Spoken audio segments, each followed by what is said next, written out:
Evening, everybody. It's 5:37, excuse me, on Tuesday, and this is your closing comment. Video number 1409. Okay, so we're back to the kind of mixed market seesaw that we had most of last week. Um, and I know you got tired of hearing about it, but frankly, that's pretty much the way that it was here. The Dow closed up on the day, um, pretty big, 239.57 or 7/10%. But the Nasdaq closed down 25, which was 0.2%. S&P up 8.06, 0.17. Barely changed in the Russell.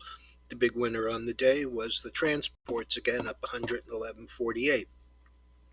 The difference today was that the advanced declines on the NYSE stuff was only 8 to 7 up, while over on the NASDAQ, they were 1.4 to 1 to the downside. The other thing that happened today is that the volume jumped up. I'm sure that a big piece of that was literally was BBBY, and I'll get to that in a second. Okay, so this morning when they reported, the Walmart was up about $4. It managed to close up 6.77. So instead of up 3.75, up 4.1%. Pardon me, 5.1%. The Home Depot, though, was down on the day, and it took a little bit of a while for people to get comfortable with the numbers, and then they came after it with a vengeance. It was down $1.38 pre-open, and the last on it is 327.38, and that's up 12.77 or 4.1%, which is pretty decent. So those were the two big earners today. Tomorrow we have Lowe's, Target, TJX, Zim, and a perennial misser in Cisco. But as far as I'm concerned, the most important one of all is Krispy Kreme, DNUT, because I like them. Also today we had SE, which is C Corp. That's SEA C Corp. Excuse me, which is a gaming company that missed. And not only was their guidance poor, they retracted guidance for the rest of the year. This stock was 372 a year ago, and today it closed 77.74, down 10.96 or 12%. And VRDN, a stock I've been talking to you about now for 3 days, since it was 14 on Friday, closed 26.03 today, up 375. This is the one that I've been discussing with the positive thyroid eye disease trials. And it was, it went from 2 to the area around 15 where it closed Friday. Yesterday it was up to 25 and change, but closed 22.38. Today it was as high as 26.03, and it closed up 375 or another 17%. So pretty decent move there.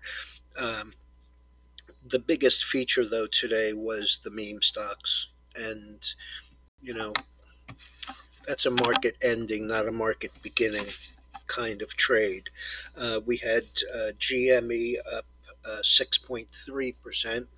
We had Blue Apron. That one, I'm just not sure about that one, only from the standpoint of if people are in fact going back to work, then a delivery service for product is possibly a decent move.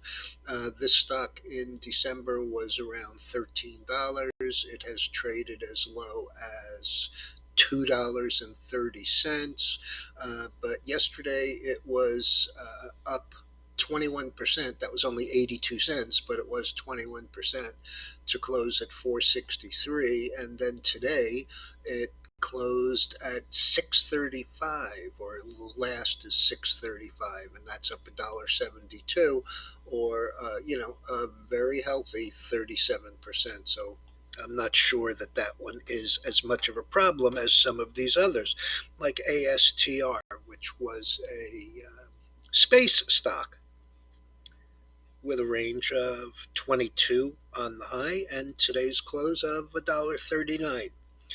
Um, Also, Wish. This one, I think that's about all you can do with it is Wish. This one was as high as 33, closed today $1.78. And of course, there's SPCE, which is Virgin Galactic, who has postponed their money making endeavors, pushed it back, and pushed it back. I think it's into the second half of next year right now. The stock was 62, closed at $7.03. Now, when a commercial venture is to take some fat rich guy up into space for a few minutes and it costs hundreds of thousands of dollars, I'm not sure that that's a commercial venture that I'd really like to see. In any event, the big one today, of course, was Best Buy. The stock moved today. This is not recent past. This is today. From 15 and change to 28, back to 18, and the last trade is 2065, up $4.65, or 29%. This is a company with a float of 68 million shares that is still trading in extended hours, but has topped 388 million shares, roughly 6 times the float. All of these have big short positions, so there's that. But, you know, like I said, this is market ending rallies, not beginning rallies. Well, um, I'm wrong on the S&P by about 100 points already, but, I did call the rally. Okay, as far as the futures go, this is the focus. This is the oil. Um, in my comment over the weekend and in my comments the last couple of days, I've been talking about how great this area has been. This is where we broke out from the upside and we've come back down here a couple of times and again tonight. As a matter of fact, 86.53 is the low of the day was 85.73, and that's just about where that line is. Of course, when we broke out through there on the first move up, we had a 1 month move where we had a blow off high of 130. My problem with this chart, and I've said it a couple of times in the past week or so, is that on a strictly technical basis, we have a blow off high after going parabolic. We have a consolidation and a test of that high that was unsuccessful and turned back down. And since we turned back down, we have had a decline, lower high, lower low, lower high, lower low, lower high, a test, and a slightly higher high that closed on the low that day and has continued down. Fundamentally, I don't believe that we can really look at, for example, the $75 area. But hey, the MACD is rolling over. Prices have already rolled over. Everybody's talking about peak inflation, which, as I've shared with you several times, is not what we have right now. Judging by things like the grains, which are down substantially, but are still up substantially. I find it really difficult to get excited about gas at $4.20 here in Massachusetts because even though it was $5 for a nanosecond, um, it started this administration's picking and choosing of winners and losers in the energy sector. It was $2.20. So I can't get excited about up almost 100% just because it was up 150%. So there you have it. As I said, the grains were lower. Corn down 18, soybeans down. The wheat is down a little bit less, and I think that that has more to do with the Ukraine war because they produce much more in the way of wheat. Nat gas, though, on the other hand, has turned substantially higher again. We're getting very close to the high, that 966 right here, 966.40. This high a couple of weeks ago was 941. Today's high was 941. So, and the close up here at 932 is literally maybe the highest close.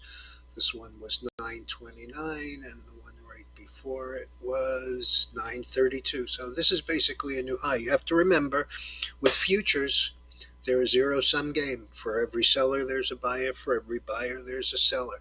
This means at today's close, anybody who has bought it in the last 2.5 or shorted it in the last 2.5 years is wrong. In any event, that's about it. We have FOMC minutes coming out tomorrow. We have the mortgage apps. We have a bunch of mishmash, but clearly the FOMC minutes will probably be the big mover. And as I said, we have Lowe's, Target, TJX, and Zim all coming before the open. So, all right, everyone, have a good evening.